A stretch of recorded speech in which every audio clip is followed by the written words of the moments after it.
भाई इधर आए, तू पागल तो नहीं हैगा?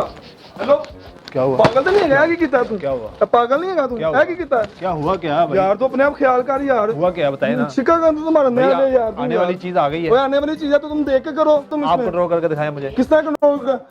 मैं करके दिखाऊं फिर आपको? आप अपने हाथ बदतमीज इंसान। जी बंदे यार, पीछे होके खड़ो, चलो चलो यार, क्या हो गया? अब सोती है।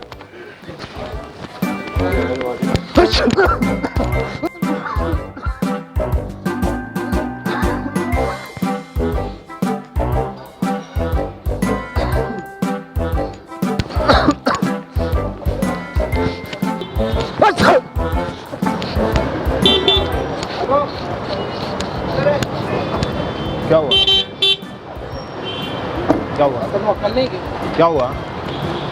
ताने पता की है? क्या हुआ? ठीक आने वाली चीज आ गई बस। ठीक आने वाली चीज है तो उधर साइड पे नहीं होके मार सकते आप? जी बंदे यार, जी बंदा तू ही गावे, तेनू अकल नहीं की थोड़ी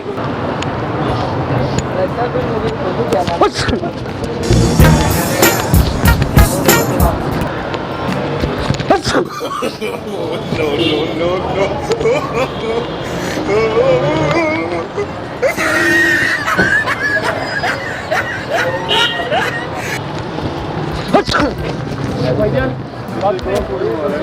क्या बात नहीं थी? क्या हुआ? ये तरीका कार आपका भाई? क्या हुआ? पब्लिक प्लेस पे आप इस तरह की हरकतें कर रहे हैं। आप ठीक आइए तो मैं तो आप आगे हाथ रखे नहीं क्या? मैंने हाथ रखा है ऐसे करके, ऐसे करके, ऐसे करके, ऐसे करके हाथ रखे। अब वो नीचे से ऐसे हो गया। मैं क्या कर सकता हूँ? मैंने सीखे भैया आपको। मैं क्या करता? अब मैं ऐसे उंगली लगा देता हूँ। अब आने वाली चीज आ गई है। अब मैं क्या ये क्या अब आने अब भाई मैं एलपी लगा देता हूँ। एलपी मरने से बच गया। आप यहाँ पे क्या कहते हैं, जीटी रोड पे खड़े हैं जो मरने से बच गए हैं। 50% जो है ना बंदा बच जाता है। ठीक है ना जी बंदे भी आप चले छोड़ दे। हरकतें करते हैं आप।